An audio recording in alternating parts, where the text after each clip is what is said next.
Doctor Mizanur Rahman Azhari তাকে নিয়েও বলেন যে তিনি কাফের, তাকে আসলে দেশ ছেড়ে চলে যেতে হবে। তখন তখন তখন আমরা একটু কনফিউজ হয়ে যাই। এগুলো খুব খারাপ অভ্যাস, আরেকজনকে কাফের বলা, মুশরিক বলা।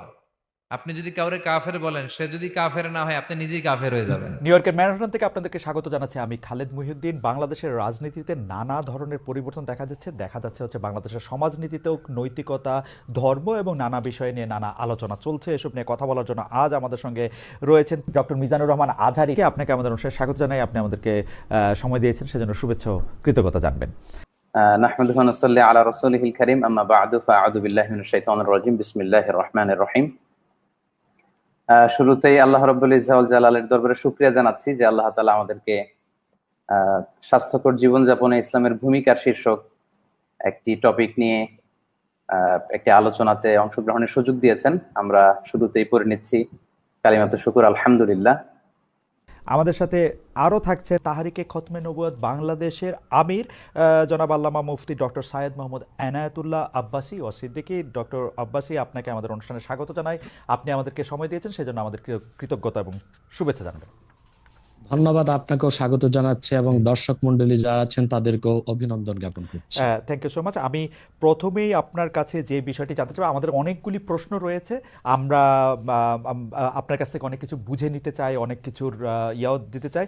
আপনার যদি কোনো প্রশ্ন আপত্তি থাকে আপনি সেটা জানাতে পারেন এবং আপনি উত্তর নাও দিতে পারেন।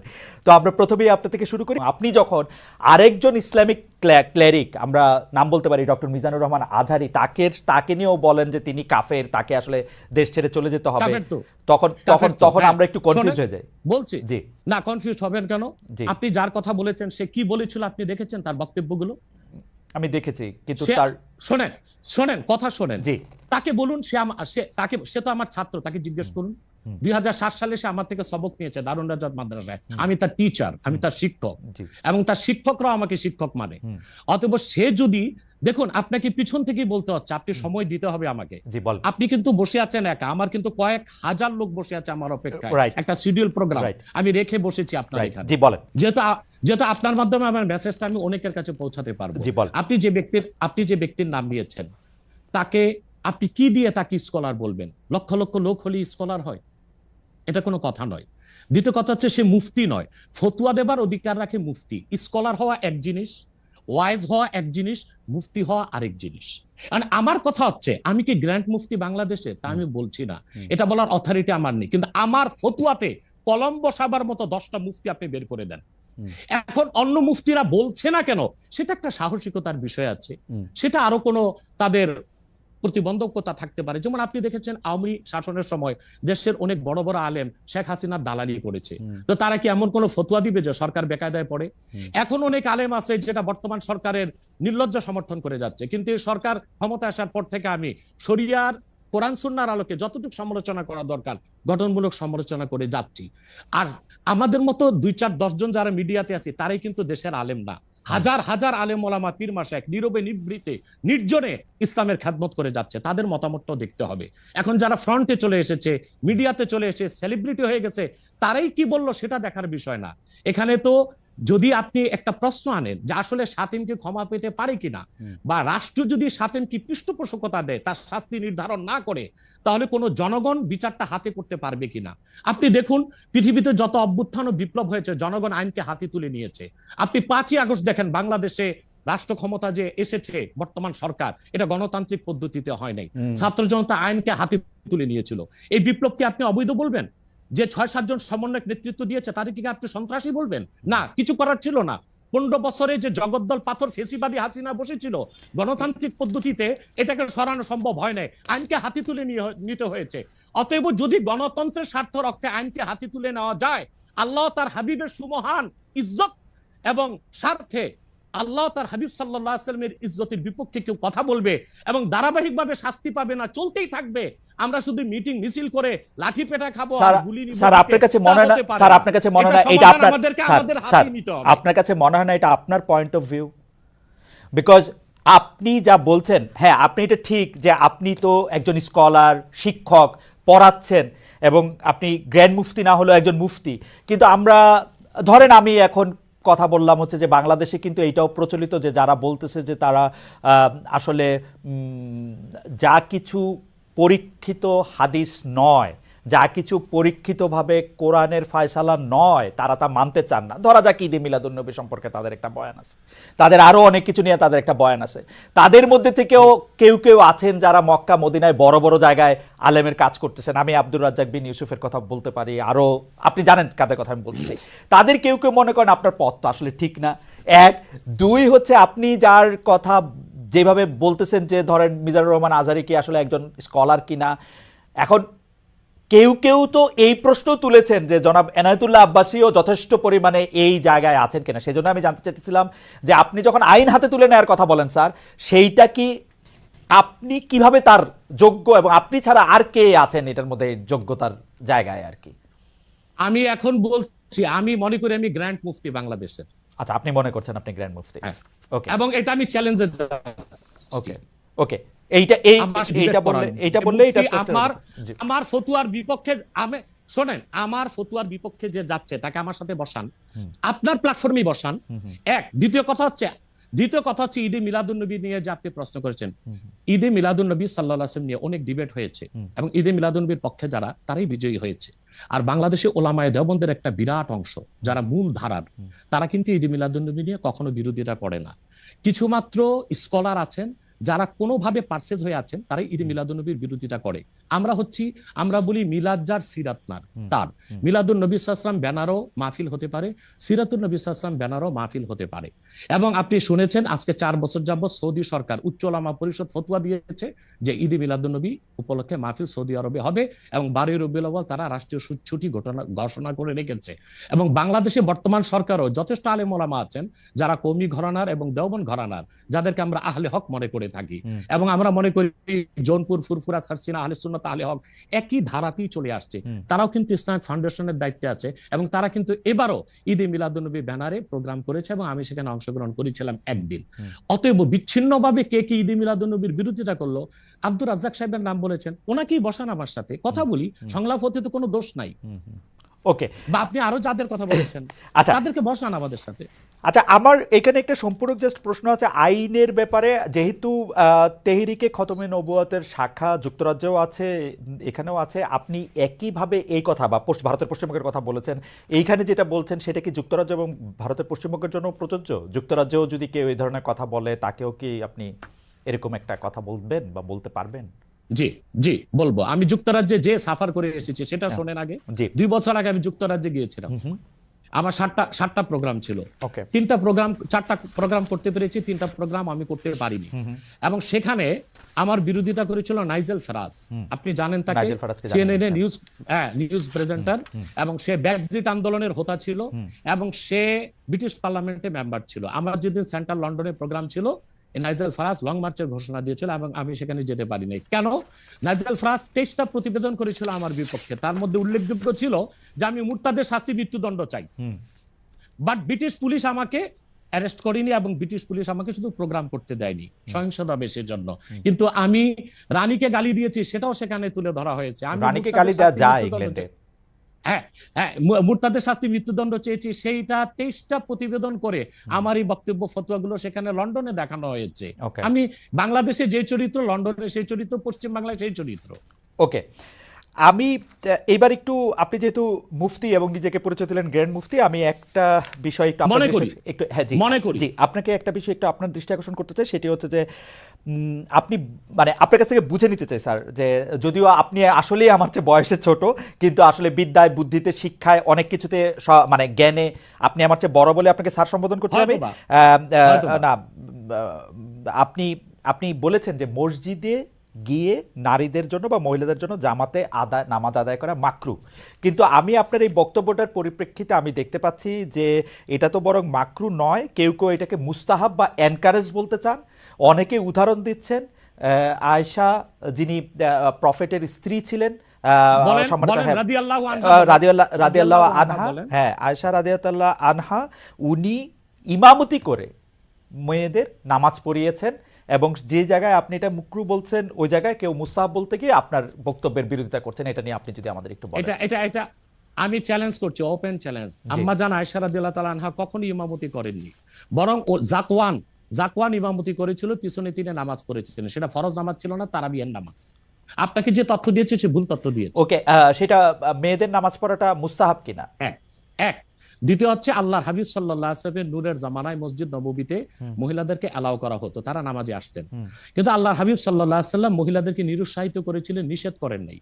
কারণ মহিলাদেরও দিন শেখা বাকি ছিল এবং আল্লাহর হাবিব সাল্লাল্লাহু আলাইহি ওয়াসাল্লামের কাছে ওহী আসতো, সেজন্য মহিলাদের নিষেধ করা হতো না, তারা মসজিদে আসতেন।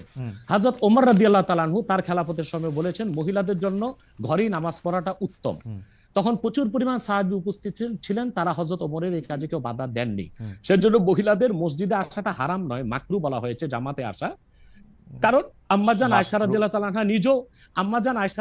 আনহা নিজেও বলেছিলেন যে বর্তমানে মানে ১৫০০ বছর আগেই আম্মাজান আয়েশা বলেছেন যে এখন মহিলাদের মসজিদে না আসাই উচিত ফিতনার এই সময়। তো ১৫০০ বছর আগে যদি ফিতনার আশঙ্কা করে আম্মাজান আয়েশা মসজিদ নববীতে মহিলাদের আসাটাকে নিরুৎসাহিত করে থাকেন, তাহলে হযরত ওমর রাদিয়াল্লাহু তাআলা আনহুর সিদ্ধান্তটা সঠিক ছিল। আর বর্তমান যুগে সেটা আমরাও নিরুৎসাহিত করি, এজন্যই মাকরু বলি। মাকরু মানে হারাম নয়, খুব কঠিনভাবে নিষিদ্ধ নয়, জাস্ট নিরুৎসাহিত করা। আপনি মাকরু ফতোয়াটা কোথায় পেলেন? আর আপনি যে বলছেন যে কোথায় পেলাম বলছি, আনহা এটা পড়েন নাই, কিন্তু আমি এখন যেটা দেখতে পাচ্ছি যে women praying in congregation among themselves, সেটা মাদিনা বলে একটা পিরিয়ডিক্যালস বাইরে হয় মাদিনা ইউনিভার্সিটি থেকে, সেইখান থেকে একজন বলতেছেন যে এটা পড়ছেন। আমি তো এটা সত্য বিচার করতে পারবো না। আয়েশা রাদিয়াল্লাহু তাআলা আনহা ইমামতি করেননি, তিনি জাকওয়ান ওনার খাদেমের পিছনে নামাজ পড়েছেন। ওকে, সেটা ফরজ নামাজ ছিল না, তারাবিহের নামাজ ছিল। জি, এটা বুখারী শরীফের হাদিস। আমাকে সময় দিলেন বের করে দিব। আচ্ছা ঠিক আছে, আপনি কি এইটা একটু বলবেন যে মাকরুটা আপনি কোথায় পেলেন? এটা হানাফিদের সর্বসম্মত মত। হানাফিদের সর্বসম্মত মত যে মেয়েদের মসজিদে গিয়ে নামাজ পড়াটা মাকরু। জামাতে হজের সময় ওটা ভিন্ন বিষয়, ওইটা ভিন্ন হজটা তো বিষয়। ফরজ, হজটা ফরজ এবং সেখানে নামাজ আদায় করা, ওই সময় মেয়েরা জামাত আদায় করতেছে, একেবারে ওইটা ওরা করতে পারবে, কিন্তু পরে আর এমনিতে নরমালি আর পারবে না। পারবে না মানে বললাম তো নিরুৎসাহিত করা হয়েছে, তারা ঘরে পড়বে, ঘরে পড়াটাই উত্তম। এটা যদি মাকরু হইতো তাহলে কি হজের সময় এটা পড়াটা জায়েজ থাকতো? না, স্থানকাল ভেদে পার্থক্য আছে না। আপনি এখন তো আজকে আগামীকাল দুপুরে আপনি পানাহার করতে পারবেন, কিন্তু পহেলা রোজায় দুপুরে পানাহার করতে পারবেন? সেটা তো হারাম হয়ে যাবে না? স্থানকাল পাত্র বেশে হুকুমটা ভিন্ন হবে না? হবে, কিন্তু যেটা হজে পারমিটেড, যেটা হজের মাঠে পারমিটেড, সেটা আর পৃথিবীর কোথাও মাকরু হইতে পারে? হজটা কি? হজটা হচ্ছে কাবাগরে যেতে হবে, পুরুষকেও যেতে হবে, মহিলাকেও যেতে হবে, কাবাগর একটাই, সেজন্য সেখানে সেটা ছাড় আছে। কিন্তু মসজিদ পৃথিবীতে একটা না, মহিলারা ঘরে নামাজ পড়তে পারবে। হ্যাঁ, তারপর আমরা এটা বলে থাকি, যেমন কোন মহিলা ঢাকা গেল শপিং করার জন্য, এখন নামাজের সময় হলো, সে বাড়িতে আসতে নামাজ কাজা হয়ে যাবে, সে বাইতুল মোকাররম যে নামাজ পড়ে নেক, মহিলাদের জন্য যদি সুব্যবস্থা থেকে পড়তে পারবে। মাকরুটাকে আপনি খুব বড় করে দেখার প্রয়োজন নাই। এই যে আপনার মাথায় টুপি নাই, এটাও কিন্তু মাকরু স্যার, যেটা মাথায় বসাও মাকরু, রাইট। যেটা কিন্তু তাই বলে তো আপনাকে আমি গুনাহগার বলতে পারছি না, পারেন না বলতে, অসুবিধা নাই। স্যার, আমি যেটা বলতে চাইতেছি, এমন কোন কাজ কি আছে যেটা কাবাগারে করা যায়, অন্য যে কোনো জায়গায় আরেকটা মাকরু হিসেবে বিবেচিত হবে? আর কোন কাজ কি এরকম আছে? বোঝার জন্য জানতে চাইতেছি স্যার। হ্যাঁ, বোঝার জন্য বলতেছি। যেমন কাবাগারে উপস্থিত হলে ওযু অবস্থায় যেতে হবে, অন্য কোনো জায়গায় গেলে ওযু অবস্থা লাগবে না। কেউ যদি হজ করতে ইহরাম বাঁধে, স্ত্রীর সহবাস তার জন্য হারাম যতদিন কাবাগারে, না, যেটা কাবাগারে করা যায় সেটা অন্য কোথাও হারাম আছে কিনা? কাবাগর, হ্যাঁ হারাম আছে। যেমন কাবাগর তোয়াফ করা হচ্ছে ফরজ, হজের একটা ফরজ, কিন্তু পৃথিবীর অন্য কোনো ঘর কোনো জায়গায় তোয়াফ করা যায় না, সেখানে যেটা যে অন্য জায়গায় যায় না। মানে যেহেতু কাবাগর তোয়াফ করা যায়, মানে কাবাগর শুধু তোয়াফের জায়গা, কাবাগর তোয়াফ করা ফরজ, কিন্তু পৃথিবীর অন্য কোনো মসজিদ বা আল্লাহর ওলির কোনো কবর বা মাজার তো তোয়াফ করা যাবে না, সেটা তো শিরক। আচ্ছা, তাহলে স্থানকাল পাত্র ভেদে এবং সময়ের ভিন্নতার কারণে হুকুম পরিবর্তন হয়। যেমন আমি আপনাকে একটা উদাহরণ দিয়েছি, আগামীকাল আপনাকে দুপুরে খেতে হবে, সেটা খাওয়া আপনার জন্য সওয়াবের কাজ। আল্লাহ বলেছেন কুলু ওয়াশরাবু, খাও পান করো, কিন্তু ঠিক পহেলা রোজার দিন দুপুরে আপনি খেতে পারবেন না, সেটা হারাম।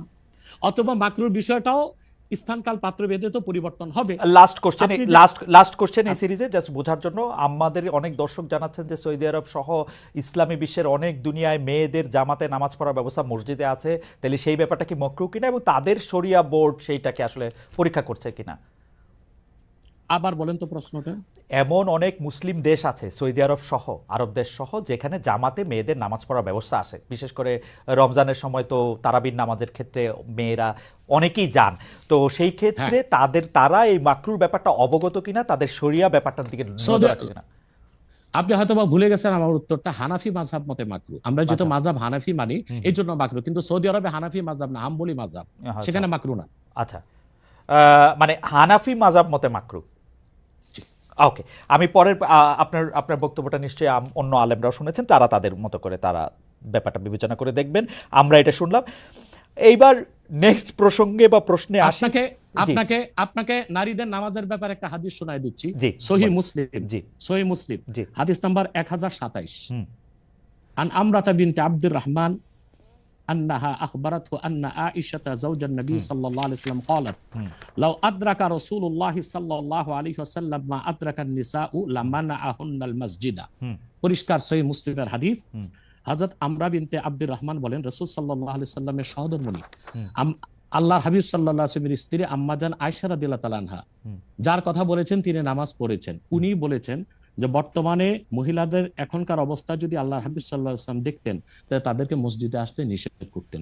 সহিহ মুসলিম হাদিস নাম্বার 1027। আপনি সেই স্কলারদেরকে বলেন এই হাদিসটার জবাব আমাকে দিতে। ওকে, তার মানে আমি শেষ করি। তার মানে হচ্ছে মহিলাদেরকে মাকরু বলার দ্বারা হানাফি মাযহাবে যে নিষেধ করা হয়েছে, কঠিন নিষেধ না, মানে নিরুৎসাহিত করা হয়েছে। ওকে, ঠিক আছে, এটা নিশ্চয়ই এটা নিরুৎসাহিত করা হয়েছে, এটা আপনি বলছেন, নিশ্চয়ই এটা একটা প্রণিধানযোগ্য। আমি দলিল দিয়েছি।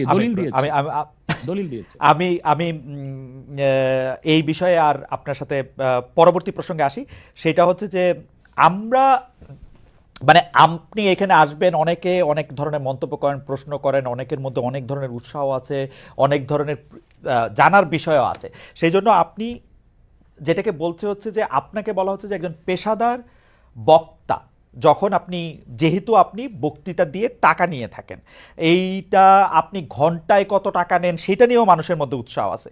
এই ধরনের বিষয় নিয়ে আপনি কি বলবেন? কেউ কেউ আবার বলে থাকেন আপনি যে বক্তৃতা দেন সেটা দিয়ে একটা নির্দিষ্ট অঙ্কের টাকা নেওয়াটাও আসলে ঠিক হচ্ছে কিনা সেটা নিয়ে অনেকে প্রশ্ন।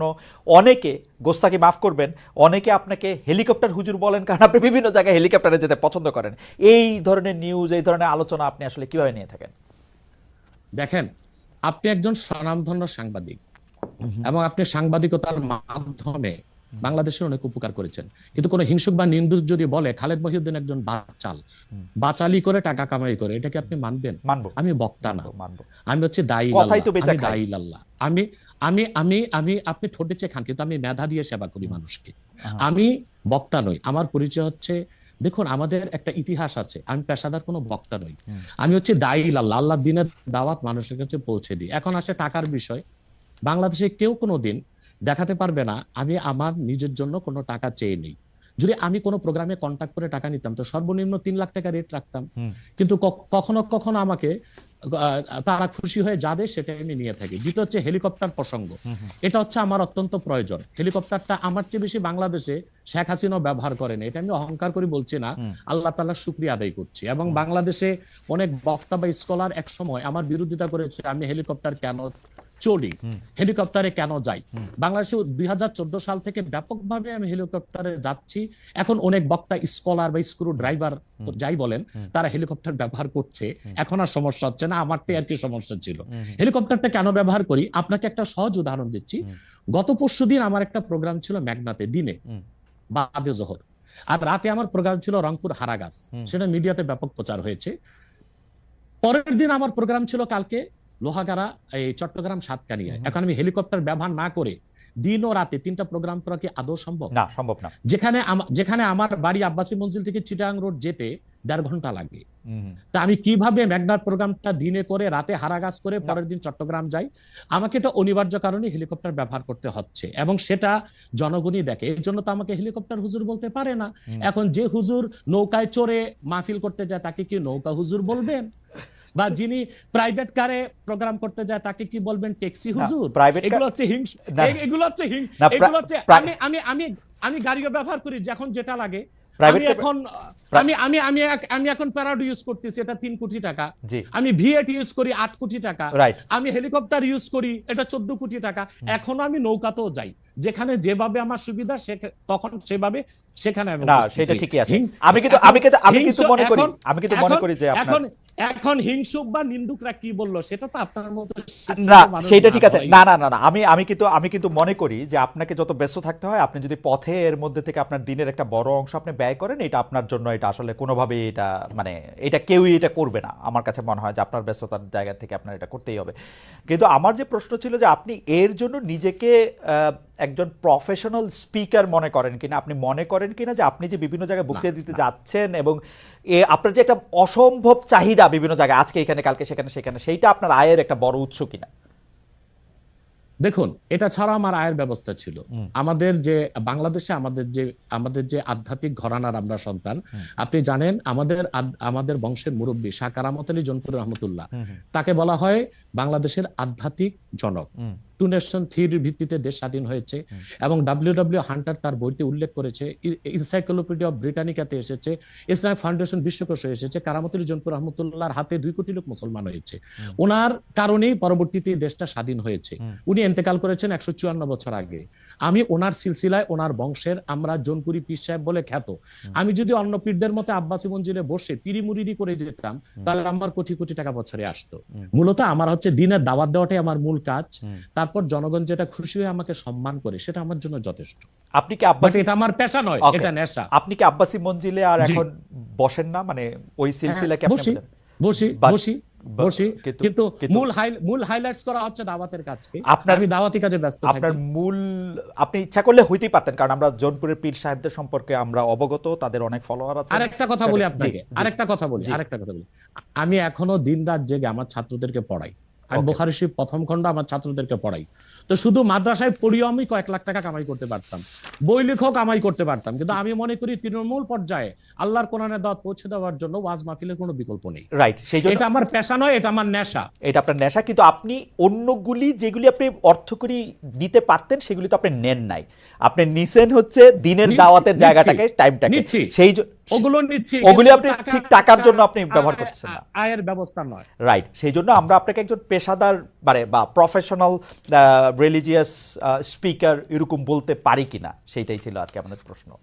না, পেশাদার আচ্ছা, বলতে পারি না। পেশাদার বলতে পারি না। ওকে।